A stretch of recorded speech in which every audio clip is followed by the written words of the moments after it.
We are here courtesy of My3. My3 are one of the biggest.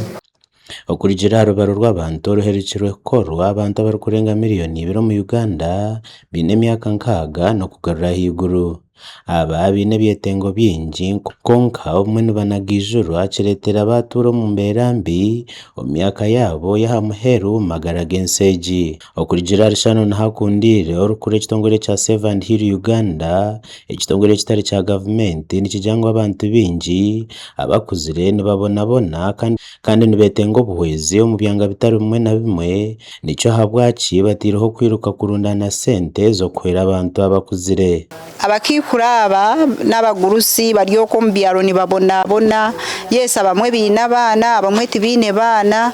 abamwe naboro munonga so nitubeta kwija ha advantage eri kuza kuba kabare ekibanza ekyo kwa munana 2026 okubashondera sente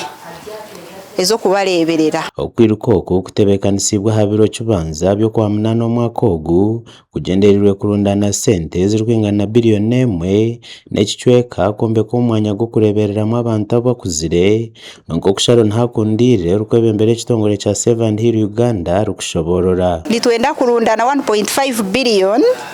okugira ngu tubase kombeka home yakubasa kuba neyamba abakadde kuba no butwakuzayo tukabayamba yes nituzayo nitubayamba kuba hari haba abo turi kuza kuyamba twashanga obundi nejo yarumute ine rwigi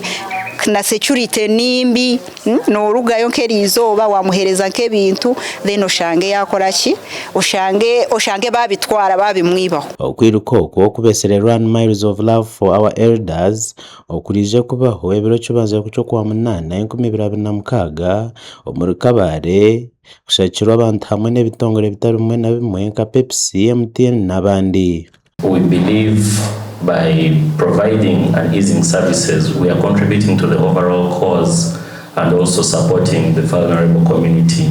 that we are targeting by making it easy for them, first of all, to access funds, but also to make payments,